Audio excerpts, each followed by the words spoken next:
This is the Local Real Estate Developer Podcast, where we share the stories of locals across the country who took that empty lot or that old building and turned it into something awesome that their community needs. I'm Christy Candle, and I've been a real estate developer my entire career. My co-host Raphael is a commercial broker, and together we're sharing the stories of locals making a huge impact on their communities. And what we've learned is you don't need millions in the bank or decades of experience to get started. You just need the confidence, tools, and the right people around you. This podcast is your chance to gain the confidence to get in the game, because real estate development isn't just for the insiders anymore. It's for people like you too. Welcome to the Local Real Estate Developer Podcast. I'm your co-host, Rafael Collazo. I'm a commercial broker, investor, and developer located here in Louisville, Kentucky, and I'm excited to be here with my co-host, Christy Candle. It was great to see you. Hey, good to see you. Yeah, I'm Christy Kendall. I'm a real estate developer, investor, and I teach locals how to become developers in their community. And today I am so excited for our guest. She is one of my first mentors that I had in the industry. So it's awesome to see this come full circle. I have a tremendous amount of respect for her, and I can't wait for you guys to hear her story. So Danni Gallagher, welcome to the show. Hi, thank you so much. I'm excited to be here. It's kind of fun. It's been a little while since we've been able to connect, so it's great to catch up. Exactly. So I know background on you, but why don't we start by just giving the audience a little bit of background on who you are, where you're at, and kind of what your role was and is in development. Sure. So I started on the architecture side, went to school for architecture, kind of came up through an actual, design firm, but I've been in the retail space pretty much my entire career. I have little odds and different pieces where I kind of stepped down a bit, but for the most part, it was within retail. And then about 25 years ago, I had an opportunity to join a national company on the retail side. And so I kind of signed up as a project manager and had my eyes open to a whole different concept of like what it is that we were doing. It wasn't just about the design component of it, but taking it all the way through the process. And so for the last 20 some years, I've really just spent it on the national side, on the national retail side. So I worked I started with a little bit of time with Office Depot, and then I switched over to CVS Health. At the time, it was CVS Pharmacy, and we hadn't yet combined with all the other entities and components that CVS eventually did, but grew up through that. So I held multiple different positions over the last 18 years at that organization. And now, as of the first of the year, I actually took a new position. So I'm with 7 Multi-Site now. And as I'm a senior vice president over 2 of what they call their sectors. And so I'm really focused in on pharma and healthcare, which kind of makes sense based on the last 18 years, but then also on some grocery and retail. And so those 2 areas are keeping me busy. So I'm taking everything that I did for one national retailer, and now I get to do it for multiple across the nation. So it's pretty interesting. I've definitely done the path of like building on your career, so every little piece becomes a part of the foundation, and it's amazing what you kind of reach back into that bag and say, okay, I actually have some experience with that, or I can do that, or I've seen that. I can get behind it. So yeah, that's kind of my journey right now. That's amazing. So, regarding your experience at the national level for a large pharmacy / retailer, kind of curious about what your thoughts are just on the evolution of that industry. Because, you mentioned 18 years at CVS. How did you see it evolve over time? And maybe talk a little bit about, the initial phases of your career and how it's changed over time. Yeah, sure. When I joined CVS, I started as a construction manager. And so I had a region. I was in the Florida market, had a region. It was expanding. So we had we actually had 3 preferred developers at the time in the Florida market. And we were just growing. And a lot of it was organic growth. We had done a huge acquisition, and CVS is a company that acquires, so they grow not only organically but then also through acquisition to really add to the fleet. So we were, as a retailer, as a store-based pharmacy, we were growing. We had just bought the Eckerd's stores in the Florida market, but then we were also growing pretty rapidly with new development, with new areas that we were moving into. And Florida still remains a strong market for CVS today, even for growth purposes. The interesting part is when you reach a certain point as a national retailer with a certain offering, you really have to always be reassessing your footprint and ensuring that you're in the right markets, and the markets and the demographics change as the course of history changes. And so we were always sort of, on top of that. But so I started construction, and I had this opportunity through acquisitions, I had this opportunity to work out west. So CVS took me to California for a while, and then we did special projects in New York. And so I started playing much more on the national level, and that provided me some opportunity for growth internal to the company. So eventually I became a regional director for construction. And then that grew into a different director level role, senior director role. And then eventually I became a vice president. As a vice president of construction, I had multiple teams spread across the country. So those director roles that I had previously then reported into me, and then the project managers under them and so on. So we built an internal team, and then we had external resources that would help us across the national footprint. And so through the course of my career, we spent a lot of time really just on the retail sector, really focusing in on, are we in those right demographic, in those right markets? Has the demographic changed? We were, we had footprint where we had chosen the site. We had some that we had acquired. So we were looking at, the term left on those locations, were we still in the right point main on main intersection? Or did we have to do things like consolidate locations into one to allow us to, expand or grow into a different direction as the geography was sort of moving on us? So we had new markets that we were moving into. During the course of my 18 years, CVS also acquired several different organizations, including Aetna. So we had the insurance business coming in. And then what was also happening sort of in the last, 6 or 7, 8 years of my career there was I was able to eventually become the leader for our design. So our programming and our design. And that allowed me to become much more of sort of an end-to-end type. So I had my real estate partner who would, source deals. They'd work with our development teams. They'd identify locations either for new or for acquisition. And then our teams would come in and pick it up, and we'd go from programming through design efforts, do all the entitlement piece, right? Work with the developers as we got things ready. And then our construction teams would pick it up on the back end. So it gave me a little bit longer stretch for my career, for what I was doing. But it also, it tied things together a little bit better, and actually has helped with the role that I'm playing now. Is I work for other organizations and help them solve for various different opportunities that they have when they're looking at national rollouts or national programs that they have to execute. So I don't know, that was a long-winded answer, but I kind of climbed the ladder at CVS, and as I did, I had this opportunity to take on more and more and get that, that national perspective of just how we deal with all those components. You're right, and it is a nuanced thing, and to your point, I think for the general layman who's just driving down the street, like they may or may not understand the nuance that goes into these decisions and how a lot of these decisions are made over many, many months, if not years.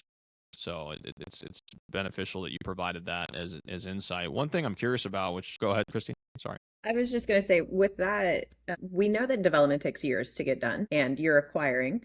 You're also taking information from operations. I know we had floor plans change all the time. What did that look like from your guys' perspective when you're taking feedback from operations for switching things? You've got maybe new acquisitions that are coming in and new locations. Maybe you're consolidating. How did that flow or go internally? Because then that had to be relayed to us, the developers, to go, okay, we're mid entitlements, or we're mid permitting, or we have these land contracts. So maybe just more from your perspective, because I always say development is juggling like 10,000 balls, and eventually you put it all in, but there's a lot that happens in between. Yeah. I would tell you that being a national retailer, one of the things that you think about is like, okay, it's a prototype, right? So you have this great prototype, and you're going to repeat the same thing over and over and over again. And I'm not entirely sure that there's a lot of organizations that have been successful around that. Maybe Walmart early in the days because everyone did kind of like the same. Maybe some of the others, there's some grocers that lay things out. We used to laugh because we had 10,000 stores at one point, 11,000 maybe, and we probably had 9,000 prototypes. Like, I mean, it just it was different, right? So it's you pick up the prototypes of the ones you've acquired. You pick up, then there's the one-offs that you go into the center, and there's controls the jurisdiction, wants certain things certain ways, and so it changes the building. You got a streetscape, so that throws things off. You can't put the drive-through where you want it. Like, I mean, it just goes on and on. So it was always a juggle. It was always a juggle. It always is. I mean, I'm still doing it today. It's kind of interesting because I think the very best individuals that work in that space recognize that their role is more about how do they influence those various different entities that are a part of the conversation, whether it's the operator who's trying to tell you like, no, that can't work that way, right? Or the jurisdiction who's setting, controls on whatever it might be, or the landlord who's he's got a vision and they want it a certain way, or she thinks they're going to come in and we're going to lease it out and you're one of multiple, right? So they're trying to juggle that. It's a lot of different components all coming in. And so the role that we play often is just how do you influence it into this space so that you end up with, this asset that eventually is key to the community or, fits all of these components or, whatever the optimal piece was. We would always try to draw a line in the sand, like, okay, pencils down, right? If it's in development and it looks like this, and we always were like, so, okay, this time we're pencils down. We're not going to change anything.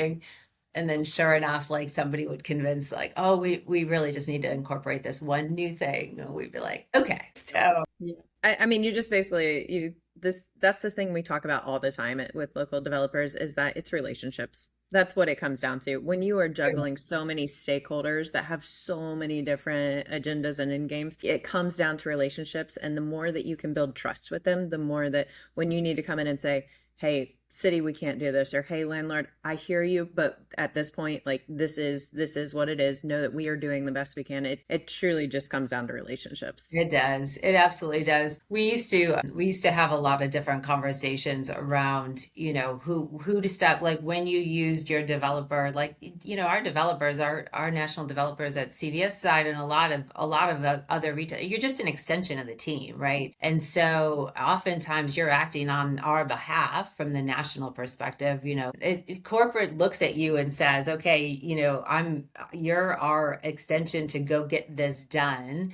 And so we're relying on your relationships truly, right? As you're developing for us, and then also ours to come in and say we've got this pull behind us. But a lot of times there's just hard and fast rules, like this is the way it is. So, but the relationships go a long way in making things happen for sure.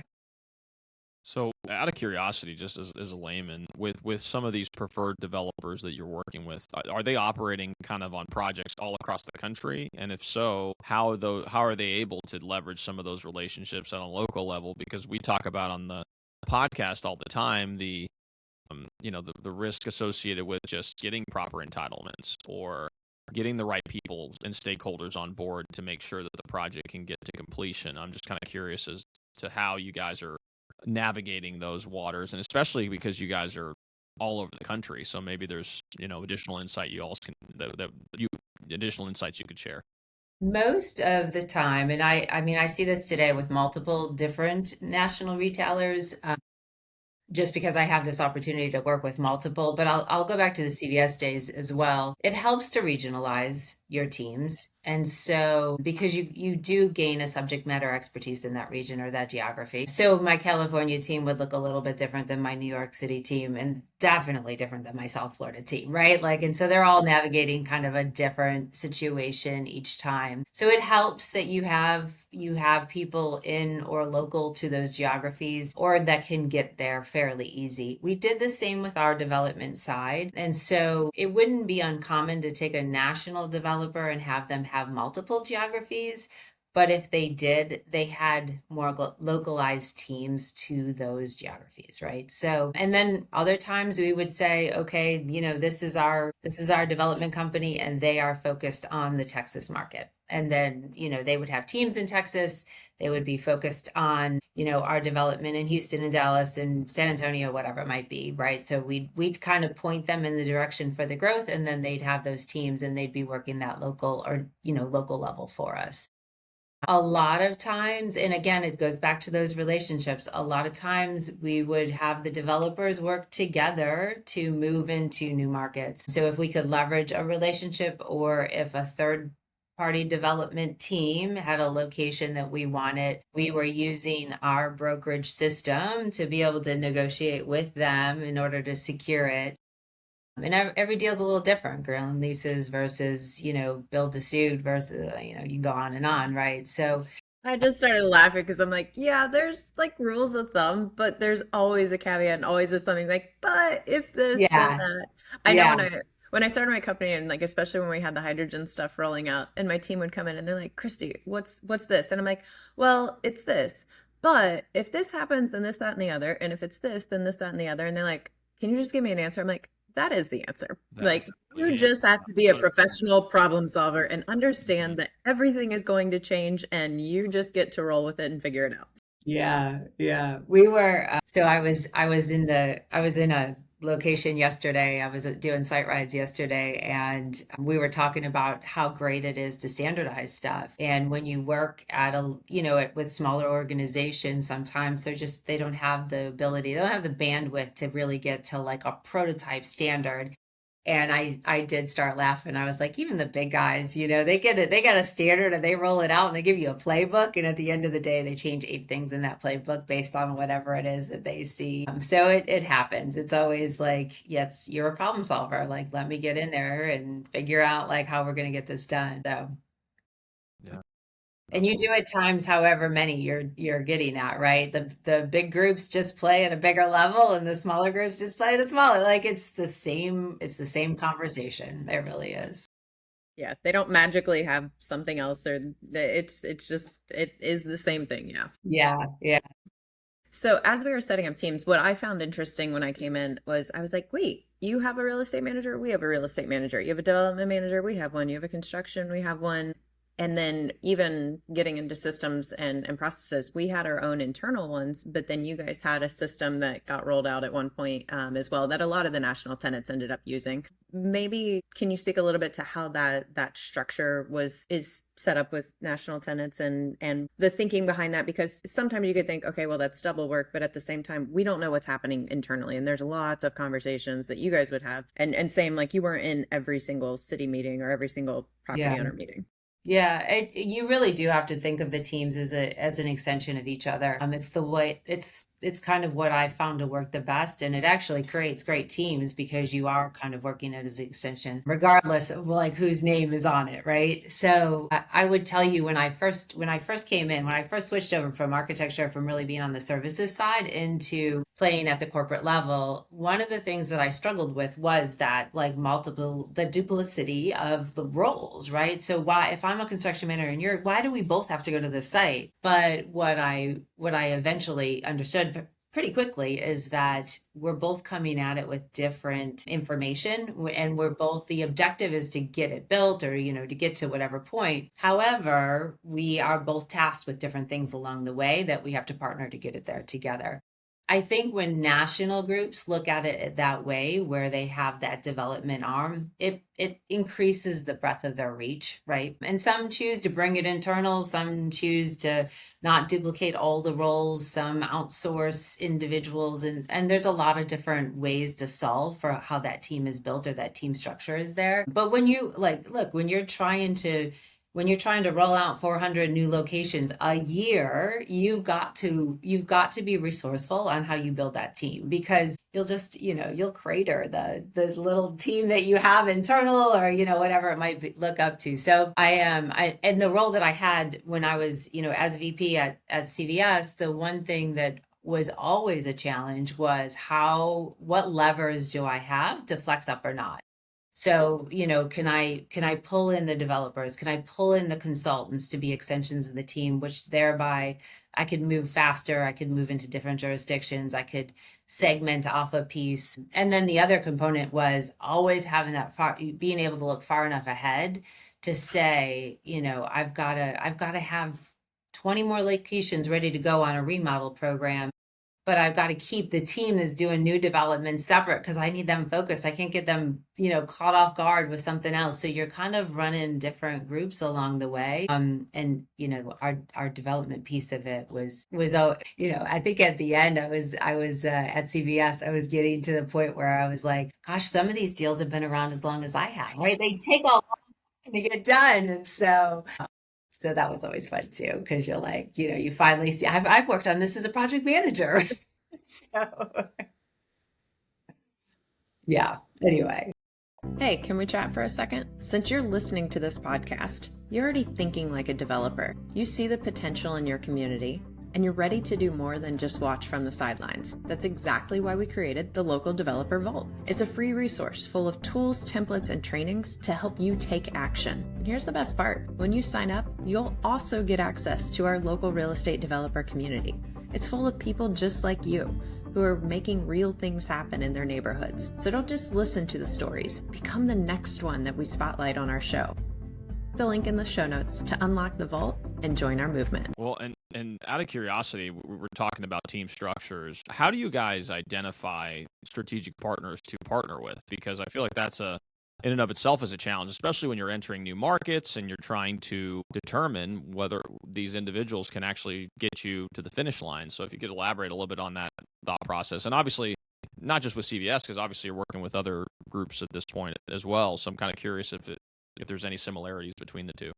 Yeah, so at CVS, I think, I would say the development partners were established, back in CVS's heyday of growth, right? So when they were trying to roll out 400 new sites, they had 20 some partners across the country, and they were all relationship driven. As things refined through the years, those teams that stayed on were really the ones that had like the best the I'd say the best support for CVS within those geographic markets, and where we were going, right? We were across the country, and then we scaled back from a national footprint standpoint to say, okay, less organic growth. Let's move into really taking care of the fleet, right? Because at some point you got 10,000 stores. You don't necessarily need to grow at 400. Now you need to take care of what you have. You need to reevaluate. And so you're using those partners, those relationships, and they carry over time. Like anything else, you see people, split off, and then those relationships go with a new organization or new. So it evolved, but it's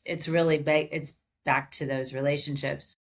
Yeah, and And my from the role, developer side, I would say for us to remain a preferred developer, we needed to go out and build those deeper relationships with the best architects, the best engineers, the people that we didn't have to babysit, because if we were babysitting, we wouldn't be able to deliver as top high quality of service. So it behooved us to make sure we had the best teams in the market. And if yeah. somebody was on the team that was not an A player, it was like, you got to be cut fast because that was a reflection of us on our reputation.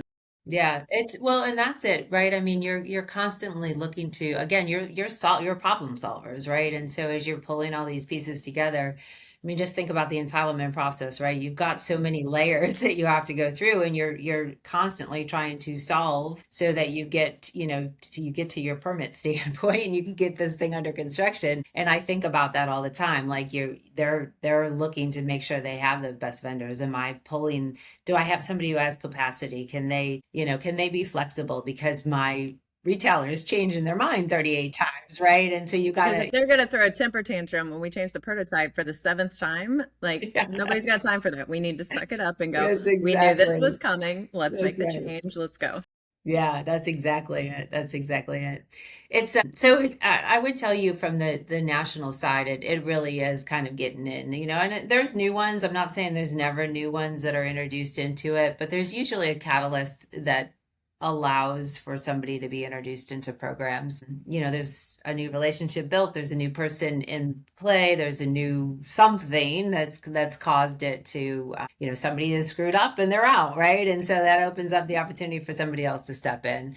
Right place, right time, a lot of the time. In my role today, it's kind of interesting only because now I am playing, I'm back on the services side. I'm playing a different role as I come in. And so I'm working with brands like Amazon and Walmart and, grocers, Sprouts and Kroger, and right. So as you think about like my role today is I'm solving that team dynamic for those organizations. So I've become that resource to say, how do I flex up? How do I bring this in so that my teams can supplement, and then I can shift, I can step in when you need me and I can shift back when you don't need me. What I've kind of figured out is all of those big groups, right? All of those big names have all of the same problems. Like nobody has figured it out. Like we are literally all still dealing with the same thing. We might have better processes or systems. Some might have, key talent that are really playing a specific role in a market. But at the end of the day, it's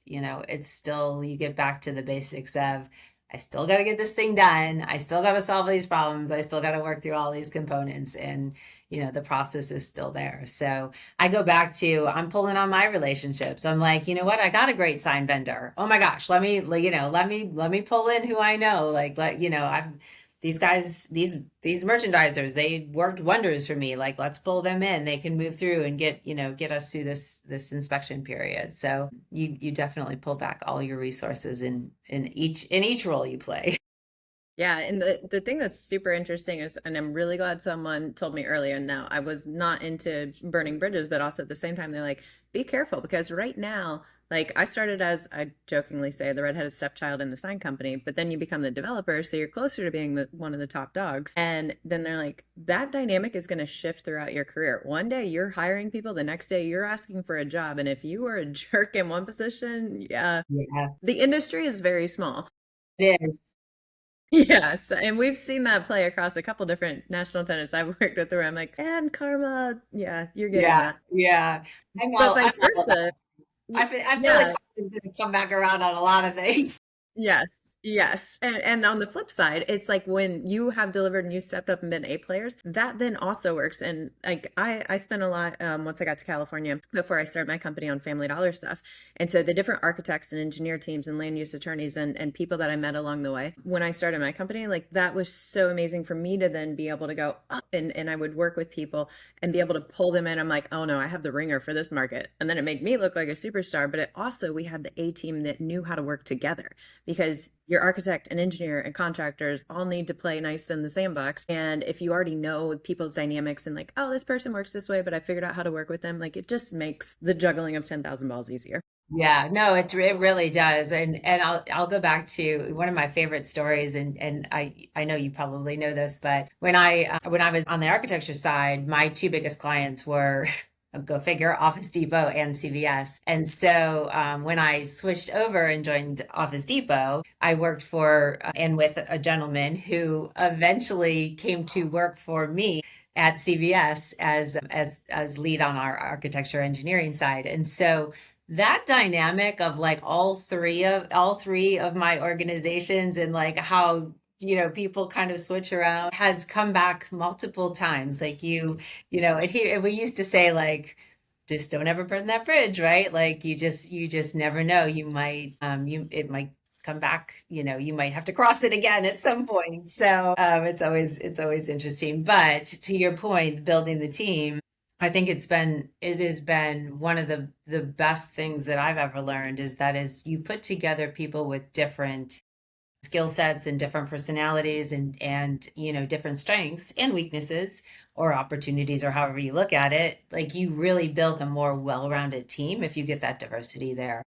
Because then you've got each other, you're leaning into each other on something that, look, I know you can do that better than I can. And, at the end, we're all going to look good when that team is successful. So it's one of my favorite things about what I do now, more so than even just what the outcome is. And I still love seeing the finished product. I still love walking the job sites, but I love developing the teams that, and the people that get those things done. That's amazing. No, I mean, it's fascinating to hear the perspective from someone who has that level of experience with some of these nationals. Because again, as a local developer, most of the projects we do are local to here, and they're mostly adaptive reuse projects, and we're having the same type of conversations and building our vendor list, and having them navigate the waters of getting entitlements, and dealing with or coordinating with different subcontractors to ensure things are getting done properly. And there's always going to be snags that occur, and you kind of have to navigate those waters. So it's interesting. I mean,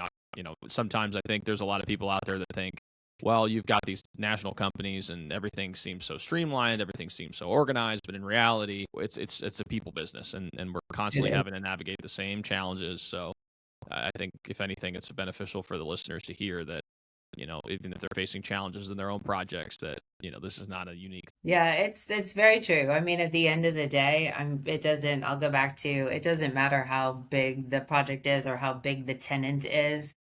It's the same, you're dealing with the same steps and the same, and sometimes I'll go even on the other side of that. Sometimes from a national level or from a corporate level, we put more things in the way to getting things done, right? And so it's good until it becomes difficult. And then you got to peel it back and say, okay, let's get back to the fundamental part of what do we want to get done here? I think about adaptive reuse. It's one of, I love those projects. They're super creative. You got to be in there thinking outside the box. You've got a space that's really unique to that location. You're not going to find that repeated across the country 20 times. And you always end up with a phenomenal project, but there's a lot of steps, and you throw that at a national retailer and you got some that'll do really well, and you got others that 20 years later you're still working on that project. You're like, come on, guys. So but those are the ones that they're fun. Well, and it's also too, which is another layer of complexity when it comes to the nationals, is that you have so many different segments within the organization. So you have the operations team that, granted, they should try to consider what's going on the construction side, but oftentimes it's like you talk about changing a floor plan last second. So it could be this team has decided, well, this will be the most efficient or the better way to approach the store layout because that's going to increase sales, and that's great. But then maybe you're already in the midst of getting everything done on the construction side, and now you throw a curveball at your team. And sometimes I'm sure there was some frustration where it's like, oh, again, we literally just went over this a couple weeks ago or a couple months ago, and now it's another thing we have to modify. And as you know, with construction, sometimes it's not as easy as just flipping the switch. You have to go through a whole rigmarole of trying to get that executed. So I think when I look back at some of the more difficult projects, it's not necessarily the level of complexity for construction. As a retailer, most retailers, when they remodel, regardless of how big the remodel is, they don't close. And so if you think about the component of, I've got to do an internal expansion of a pharmacy, or add a clinic, or I've got restroom and ADA remodels. I'm going to change the merchandising layout. I've got front registers that need new technology, right? You are trying to execute all of those things in a very fast period, a short amount of time. And with a lot of great vendors, but they're all third party, right? You got to bring in the technology guy, and you got to get them to work with the local, supplier cabling. And it goes on and on and on. And so those projects aren't super glamorous, and the number of changes that are happening while you're trying to still operate the store and sell a product and supply of pharmaceuticals to from a healthcare perspective. So you got all of these elements that you're constantly working through. When I look at my career, I think about that segment of time, where that was our focus, and think, man, that was probably some of the biggest the biggest or the heaviest lift to just get through that period of time, because you are constantly juggling all those pieces as you go through it. So yeah, we came up with all kinds of things. I think there's trauma associated with it at the end. You're like, oh my God. That's like giving me flashbacks to when we helped Coffee Bean and Tea Leaf get nitro in their stores, and it was you would think, okay, we are literally just adding a tap that can pour a beverage. Okay, well, that equipment didn't exist at all. And so we ended up working with UL and NSF to take a bunch of components to get them all certified together, but it couldn't happen in time. So we ended up going to each health department in California and going, how can we get this approved in which way? And then we got all of these components, but then we had night work. And then we had, because stores were open. And so now we're working with 170 stores with night work, trying to make sure all the supplies are there, getting the different subs out, and like, here is your checklist. Oh man. Yeah, you're right. It's the heaviest lift for the lowest like dollar amount you're going to spend, and so many moving pieces. Yeah. Well, and I think the average person doesn't think about all those components too. No. I mean, you know, yeah, you have like, oh, it's so easy. Just put a tap in, right? It's a little millwork thing and a tap, and you're like, I mean, we're doing one now, and it's like, well, there's a sprinkler system involved, and you're like, a sprinkler system, it has nothing to do with this. Well, you're changing the grill underneath. It does actually have something to do with it, right? So it is funny.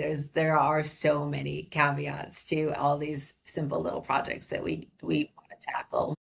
So going all the way back to when you started as an architect and to where you're at now, I would assume you didn't see that exact career path. What was maybe the biggest surprise to you throughout that as it evolved, either how development worked or from what you thought you were getting into to where it went? So first, I actually never thought that I would be in retail. When I went to architecture school, I was going to be the next great designer. I don't know what I was designing, but I don't think it was going to be stores. Like, I don't think that's where my head was at. But, you're young, you dream. So, yeah. So I don't know that I even had visibility to the career that I have now. Like as an architect, as an architectural student, as a young architect, as you're going through, you're so focused on constructability, like design elements, just how all these components come together. And it's sort of, I don't want to say it's a limiting aspect, but when you step back and you think about development, and then you step back and you think about all the the components of playing in that development realm, architecture is just one component of it, right? And it is very important. It's incredibly important from my view, but like it's also just one component of it. So I think career-wise, and I've said this many, many times, you never pass up that opportunity or that door that opens without at least looking at it and seeing. Because I think sometimes what you find is that, oh my gosh, this piece that I was doing is such a great foundation to launch into a different direction. And so I'm so blessed to have, thankfully, had those opportunities presented or discovered those opportunities and then been able to add on them. And even the role I'm playing today, I mean, this point in my career, I wasn't real sure about making the move back from a national perspective, from a big corporate organization, into the services side. And now, I went from dealing with one organization's, development efforts to now having a series of clients where I get to see and really help solve. And so each time I've been able to build on it, but I don't think each time that an opportunity presented, I had maybe now a little bit more so, but younger in my career, I don't know that I knew all these pieces existed. And so as somebody sort of peels it back and is like, well, this becomes something, you discover like, wow, I love that, or I don't love that, or, the first time I ever had a team report to me, I was probably the worst leader that there was. Like, I didn't know how to do it, right? So you kind of have to like peel it back, step back and say, okay, now I understand, right? The first time I showed up at a town hall meeting to get something rezoned, I don't think it went well. You're fumbling your way through that conversation going, no, you want me to be here. They're like, no, we don't want any national tenants here. I was like, no, this is great. Like, so.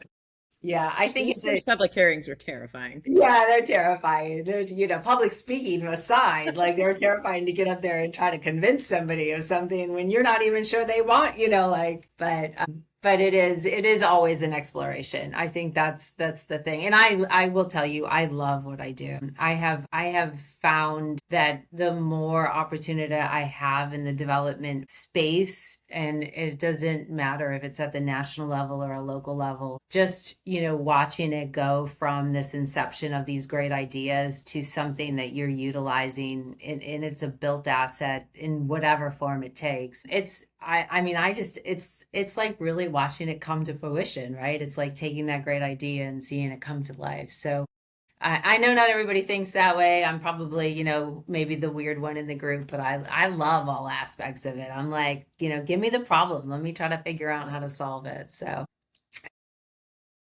That's awesome. Yeah, and I think it's beneficial to hear because there's a lot. I mean, I'm one example of that where I didn't even know development was an option. I studied engineering and then got into software development and did that for a while, and then kind of fumbled into brokerage, and then you start dealing with all these types of business owners doing different things, and you're like, oh well, maybe I can do that, and then all of a sudden you start going that way, and now you're in a career that you never would have thought would have even been possible, but it just through those life circumstances that just so happen. And the hope is that through this podcast and what Christy's doing as well is that more people realize that it's a possibility. Because that's half the battle is just getting out of your own head. yeah, Because it is yeah, possible. exactly. Yeah. It's listen, so we have interns, summer interns that just started, and I was having this conversation with our summer interns, and I'm like, it's as important to understand whether or not you like, or that you understand what you're being given this opportunity to do. If you come away from this and you're like, I never want to do that again, that's as valuable as I loved what I did. Probably more. Probably Because more. yeah, probably right, because you don't spiral off down a direction that isn't going to be an interest to you for the rest of your career. And in certain organizations you can kind of look across the aisle, and I tell this to them all the time too. I'm like, don't just pay attention to what you're being tasked with, but like check out what everybody else is doing around you, because that might be something that you're super interested in.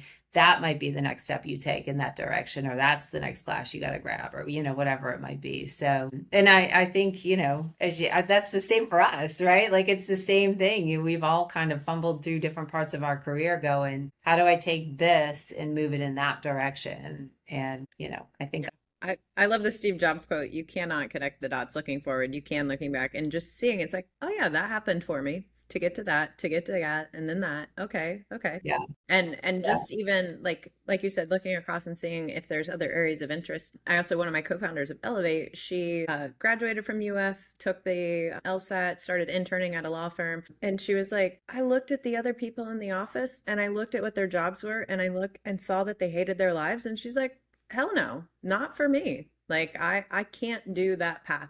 And she would have been just fine, but she was like, that is not for me. I saw the future and was no. yeah, yeah. I'll tie this back to development too for a minute, but I tell this to all of our like project managers, and I'm like, you're gonna get this opportunity to go do something, right? And I remember this project very specifically, but it was like everything that it was South Florida, and everything that possibly could have come up through that process came up, right? Like to the end where we just couldn't get a CO because you didn't file three different applications, right? And I was like, look, at the end of the day, what you learned from this is all those components. Now you know to ask the question when you go into the next project. You are so much more valuable, right? And it's our careers, it's our projects, it's our opportunities around these things, but like you have to constantly be looking and like, okay, I took this experience, I took this whatever, right? And I applied it to the next one going forward, or the next thing, phase, opportunity. So yeah, it is true. It is true. We'll look back on this podcast and say, what is it that we apply? Yeah. Well, and that leads me to my next question, which is, what does the future hold for you? I mean, what are you excited about? What gets you jazzed up over the next 5 years in your career? Yeah, I took this position, and I told you I have two sectors. I haven't had to do business development or grow a sector, right? As CVS, they were all internal. They had to come to me, right? So, and I was a little unsure as to like, man, do I really want to go back into that space? What I am finding is that I am so jazzed about what I'm doing because as I meet these individuals who had the same role that I just came out of, I am so relatable on like so many levels, right? Like I can commiserate with them through the agony of like, okay, I see this problem's in front of you and we solved it like this when at CVS, but like you're down this other path. But I love that the opportunity is so far reaching now and that I get to, I get to consult in all of those spaces. And so I don't know that I'll always be the one chosen to like partner with them to find the solution, but I do know that when I am chosen, when my teams do come in, it's very relatable. It's something where you feel like you're part of that solution for them. So that's a very different aspect for me, just having all these big multiple national tenants that we're kind of supporting across the board. And even the local ones. I mean, I've met so many incredible people on all different facets of these projects that now we're working with. And so I'm like, gosh, I thought I was well networked, but now I've got an even bigger span. So that's pretty awesome. So I don't know. I continue to hope this grows. This is an organization that isn't necessarily as tied down to all the corporate processes and steps associated. So as I'm navigating through it, I think I can lean into some of the other pieces and, help build teams or help do whatever. So it's broadening what I'm doing a little bit, which is fun. And then, I'm still trying to just do my own thing locally too, as it relates to any of the development that I have in front of me. We bought a property here locally, just more on a necessity because I had a kid in college. We were like, let's do this. And, but it's really in a great location. And, the kids graduated from college now. So I'm like, what do we do with this property that makes the most sense? Because it's not housing a bunch of boys in a frat house, right? Like, so, I've got some multifamily in front of me. It's a nice property and it's in a growth area for Tampa. So I'm like, well, that's something. And, we're continuing to look across the board and see what else is out there. I'm always ready to like jump in on like the next big idea, to the point sometimes where I'm like, maybe I should slow down on some of that. So You're talking to the right people because we do that constantly. We can do this. We'll figure out how in a minute, but we can totally do this. Say yes and then figure it out later. That's right. That's exactly it. Yeah. Surround yourself with those people and you'll get things done, right? Yeah. And I think the most rewarding part, like you had said, is the fact that you can take your prior experience and now you get to benefit so many different organizations and people. And it's like, oh, that was all worth it. The blood, sweat, and the tears and the laughs and the good times, like that all comes together. And it's what I find very enjoyable is the fact that something that used to take me a long time to figure out is right away I'll hear stuff. And because of our experience, we can go, well, here's the answer. But that's 20 to 30 years of experience going, here's the answer. And it's nice that it comes a little bit easier now to go, okay, we don't have to work quite as hard to tie this all together.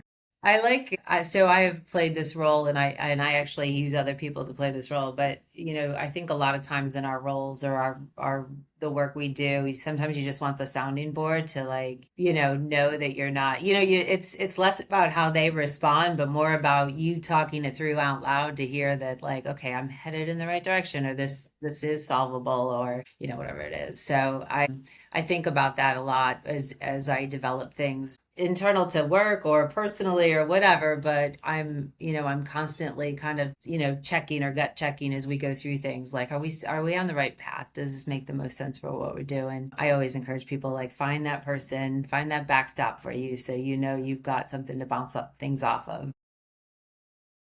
100%.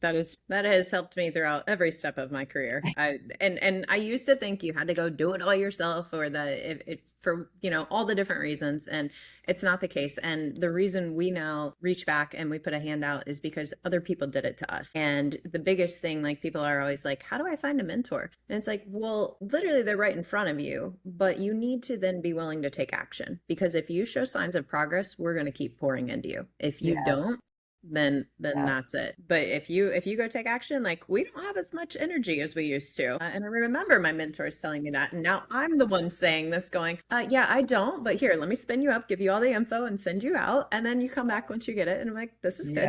Yeah. It's true. So one, I'm going to keep you in the loop on, we're doing Elevate Southwest Florida down in Bonita Springs, but I am in trying to find the location up in St. Pete. We're trying to do St. Pete, not Tampa, but it's in Bonita. It's a 10 to 15 acre sports and wellness destination that really is that missing third space and multi-generational and complex as hell. And it's if it weren't this complex, I'd be bored and wouldn't want to do it. But St. Fair. Pete is near and dear to me, and I have like that demographic works so well. So I will keep you posted as we get the land secured up there, because yeah, it's so Absolutely. big that we get to collaborate with so many awesome groups and people that is my favorite part. It's like I can't do it all myself, so we get to, yeah, the people we get to pull in. So I'll keep you posted on that. Yeah, definitely. Well, and the organization I'm with now has so many different arms. I mean, we have design inside internal to us, we have construction internal to us, and so I mean, we've got skill sets across the board. So I'd love to collaborate and see, how we can partner on Yeah. whatever it might look like. That would be a fun, the like one of the most fun full circle moments to be like, and then we're doing Yes, this it would really be. It cool. would be. We can call the sign vendor and say, "Hey, we need signage."